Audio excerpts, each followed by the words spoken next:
Hello everyone! Ngayon, nais kong ibahagi sa inyo ang aking kamangha-manghang karanasan sa Tinago Falls sa Iligan City.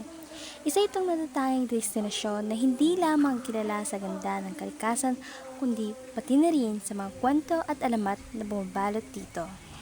Nagsimula ang aking paglalakbay patungo sa Tinago Falls sa isang maaliwalas na umaga. Mula sa Labangan, naglakbay kami ng aking pamilya patungo sa Barangay Titukan ng Iligan City, kung saan matatagpuan ang talon. Pagdating ko sa lugar, sinalubong kami ng mga friendly na tourism officers at isang maayos na area. Habang bumababa, ramdam ko ang malamig na simoy ng hangin at ang amoy ng sariwang lupa at mga halaman. Ang paglalakad ay tila isang paglalakbay patungo sa isang lihim na mundo. Pagdating ko sa ilalim ng talon, bumungad sa akin ang napakagandang tanawin. Ang Tinago Falls ay may taas na 240 talampakan at ang malamig nitong tubig ay bumabagsak sa isang malalim at asul na lawa.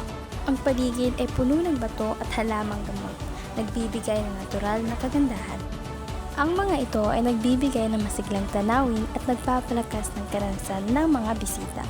Ang lawa sa ilalim ng talon ay tila isang lagoon, kung saan ang kulay asul ng tubig ay umaakit sa mga naglalangoy at nag-e-enjoy sa malamig nitong yaka. Ang Tinago Falls ay hindi lamang isang pasyalan kundi isang mahalagang bahagi ng kultura at buhay ng mga tao sa Iligan City.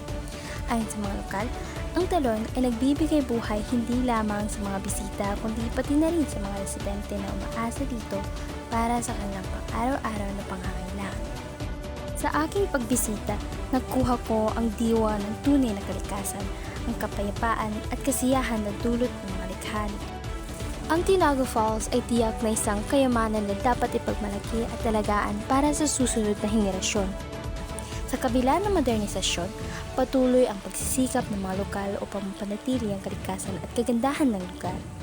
Ang pagbisita dito ay hindi lamang isang pagkakataon upang masilayan ang likha ng kalikasan, kundi pati na rin upang maramdaman ang koneksyon natin dito sa ating kultura, kasaysayan at kalikasan.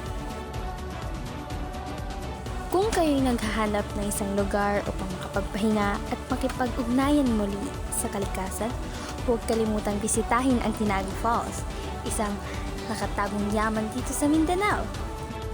Hanggang dito na lamang. Salamat sa inyong pagkikinig sa aking karanasan at pagsama sa aking kwento.